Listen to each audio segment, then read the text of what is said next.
इस वक्त हमारे साथ एक्सक्लूसिव बातचीत करने के लिए डीडीसी तुलेल राजा एजाज साहब हैं। यहाँ पर कई सारे टूर्नामेंट्स किए गए हुसैनगाम ग्राउंड के अंदर।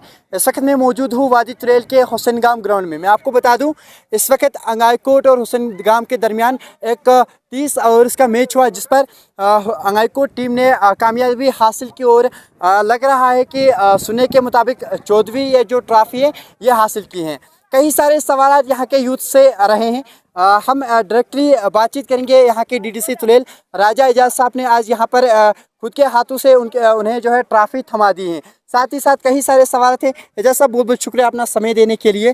तो ये एक कई सारे सवाल यहाँ के यूथ्स की हैं कि यहाँ पर ग्राउंड की मरम्मत नहीं की गई, काफ़ी सारे बालें युवाओं को लग जाती हैं और युवा यहाँ पर जो है घायल हो जाते हैं। शौक काफ़ी है युवाओं को खेलने के लिए, इस हवाले से बताइएगा।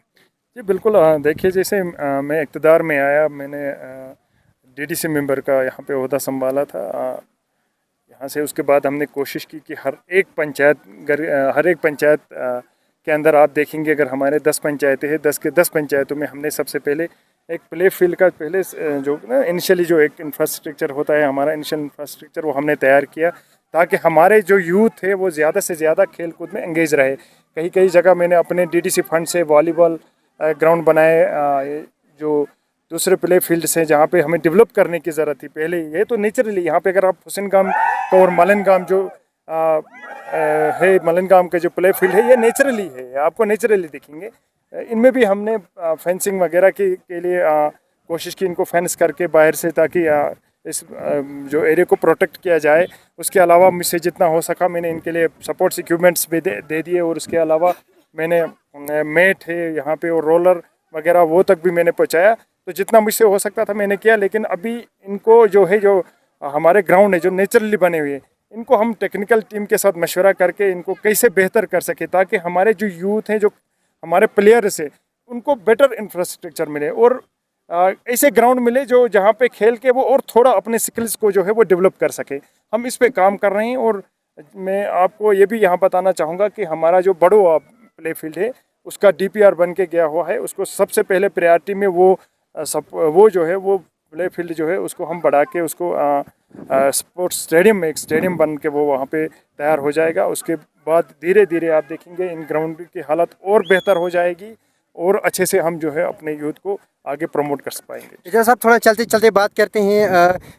यहाँ के युवाओं के काफ़ी सारे सवाल रहे थे कि डीसी मैम ने पिछले दौरे के दौरान यहाँ पर एक यकीन दिलानी कराई थी कि हम आप देखेंगे किस तरह आपसी रोड में एक प्रोटेक्शन वाल लगा देंगे, जाकि कोई भी गाड़ी यहाँ पर ग्राउंड में ना आए, हरियाली हो जाए, यहाँ पर डंगर ना आए, यहाँ पर उतना भीड़ भाड़ ना हो जाए, ताकि हम वहाँ से प्रोटेक्शन वाल लगे। लेकिन युवाओं का ये सवाल है कि अभी तक उसे ठीक नहीं किया जा रहा है। देखिए, जब मैं लास्ट टाइम यहाँ पे आया था फाइनल में, उस दिन फाइनल में भी यहाँ पे हमारे नौजवानों ने ये मुतालबा किया था कि इसको यहाँ से जो है दीवार लगाई जाए, यहाँ से प्रोटेक्शन वॉल बनाया जाए। उस टाइम मैंने BRO से उसी टाइम मैंने बात की और उन्होंने मुझे कहा था कि हम इसको अच्छे से यहाँ से एक दीवार वहाँ तक पूरे ग्राउंड को कवर करके दे देंगे आपको। हाल ही में हमारी वर्दी डिप्टी कमिश्नर बांडीपोरा भी यहाँ पहुँची थी, उन्होंने भी उनको कहा। उसके बाद उन्होंने काम शुरू किया। इसका एक DPR बनता है, क्योंकि इसको पैसा सेंक्शन कराना होता है, इसमें थोड़ा टाइम लग जाता है। तो मैं यकीन दहानी कराता हूँ कि BRO की तरफ से जो भी यहाँ पे काम पेंडिंग है, BRO की तरफ से वो ये हमें करके दे देंगे यहाँ से। इसकी मैं आपको एश्योरेंस करना। लगता है कि कई सारे युवा ऐसे हैं कि अगर बात करें नेशनल लेवल पर खेलने की कोशिश कर रहे हैं, स्टेट लेवल की IPL तक जा सकते हैं। जो अंगाईकोट की टीम के काफ़ी सारे प्लेयर्स हमने ऐसे देखे जिनके अंदर काफ़ी सारा एक्सपीरियंस है। लगता है कि क्या आपकी तरफ से या इंतज़ामिया की तरफ से उन्हें आगे बढ़ावा दिया जाए? बिल्कुल। देखिए, यहाँ का जो यूथ है ये नेचुरली मेंटली भी है, हेल्दी तो स्ट्रांग है, ये मेंटली भी स्ट्रांग है। और सबसे बड़ा फ़ख्र की बात, ये मैं फ़ख्र के साथ ये बात कहता हूँ कि हमारा जो यूथ है वो हर बुराई से दूर है, ड्रग्स से दूर है। जितनी भी बुराइयाँ हम दूसरे जगहों में देखते हैं यूथ में, खासकर एक टीन एज होती है जहाँ पे इंसान गलती करता है, नौजवान गलती करता है, लेकिन हमारा जो यूथ है वो इन चीज़ों से कोसों दूर है। ये चीज़ मैं फ़ख्र के साथ बोलता हूँ। और जहाँ तक हम हमारे टैलेंट की बात करते हैं, मैंने पहले भी अर्ज़ किया कि यहाँ हमारा टैलेंट नेचुरल टैलेंट है और इसको एक बूस्ट और एक राइट डायरेक्शन देने की ज़रूरत है। हम पहले महदूद होते थे कि जी हम पढ़ाई करके हम आगे बढ़ेंगे, लेकिन आज आप देखते हैं खेल कूद में भी जो हम नौजवान है वो अपना कैरियर अपना फ्यूचर बनाना चाहते हैं। पहले तो हम आगे देखते थे वैली में, हमारे वैली से कुछ हमारे नौजवान खिलाड़ी, परवेज़ रसूल जैसे खिलाड़ी, आबिद नबी जैसे खिलाड़ी हमारे IPL खेले, नेशनल लेवल पे खेले, तो वो एक इंस्पिरेशन है हमारे यहाँ के यूथ के लिए। अब धीरे धीरे क्योंकि यहाँ पे नेटवर्क आ चुका है, अब 5G का ज़माना चल रहा है, तो हमारा यूथ भी काफ़ी इंस्पायर हो चुका है। हमारे वैली के जो हमारे आइकॉन्स है जिन्होंने नेशनल लेवल पर हमारी कंट्री को रिप्रेजेंट किया है, इंटरनेशनल लेवल पर रिप्रेजेंट किया है, तो कुछ करना चाहते हैं, आगे बढ़ना चाहते हैं। अब मैं इनके लिए यही मेरा मैसेज है यूथ के लिए हमारा, कि आप आगे आइए, आप मेहनत करें, आप मेहनत करिए, आपको इंफ्रास्ट्रक्चर हम दे देंगे, आपको जो भी ज़रूरी सामान है आपका वो हम प्रोवाइड करेंगे, वो हमारी जिम्मेदारी है। लेकिन आपको सिर्फ स्ट्रांग रहना नहीं, मेहनत करने के लिए आपको आगे बढ़ना है, आपको एकेडमीज ज्वाइन करनी पड़ेगी, आपको कोच से सलाह मशवरा करना पड़ेगा, तो आप आगे जाओगे।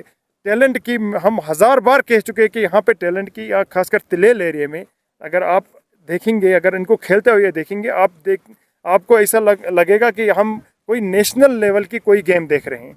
टैलेंट की कोई कमी नहीं है, बस एक डायरेक्शन की ज़रूरत है, इनका मोरल बूस्ट करने की ज़रूरत है, उस चीज़ में हम लगे हुए हैं। और इंशाल्लाह मैं चाहूँगा कि हम कुछ यूथ को यहाँ से पिक करें, पूरे मेरे अगर 10 पंचायतें हैं, हम यहाँ से हर एक पंचायत से 2-2, 3-3 यूथ हम उनको सेलेक्ट करके चुनें और उन्हें जो है वो प्रैक्टिस के लिए वो आगे भेजें, किसी एकेडमी में भेजें, वहाँ से वो लड़के तैयार होकर आगे फिर बढ़ेंगे। एजाज साहब, चलते चलते लास्ट में एक सवाल रहेगा कि काफ़ी सारे लोगों के सवालात थे, काफ़ी सारे चीज़ें हैं जो ग्राउंड में करने की ज़रूरत है।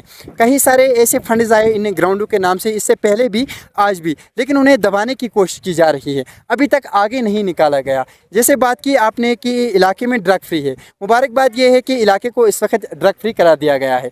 हमारे माध्यम से यहाँ के युवाओं तक आपकी क्या मैसेज रहेगी?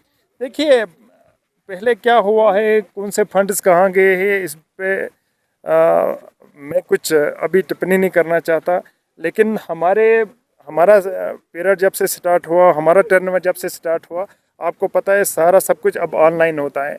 अब हर एक चीज़ की जियो टैगिंग होती है, और जितना भी एक्सपेंडिचर आप अगर किसी काम को आप 10 लाख रुपये में ये आप प्ले फील्ड बनाना चाहते हो, तो 10 लाख रुपये का अगर कुछ भी आपका सेविंग बचता है वो गवर्नमेंट अकाउंट में वापस चला जाता है। अभी ऑनलाइन सिस्टम है, कहीं पे कोई खुर्द बुर्द की या कुछ मतलब चोरी की कहीं पे कोई गुंजाइश बाकी अब नहीं है। अब हमारा जो आज का सिस्टम है, इसमें कहीं पे भी कोई गुंजाइश नहीं है कि कोई कंट्रैक्टर या कोई कहीं से कोई गबन करे, कोई करप्शन करे, उसमें कहीं पे कोई गुंजाइश नहीं है।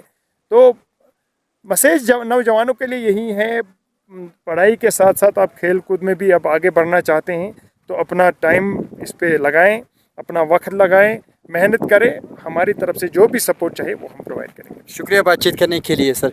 ये थे हमारे साथ DDC तुलेल राजा एजाज, जिन्होंने काफ़ी सारे इश्योर कराए हैं कि इलाके में हम तरक्की के लिए आगे बढ़ते जा रहे हैं। फिलहाल एक छोटी सी रिपोर्ट लोन खालिद के साथ।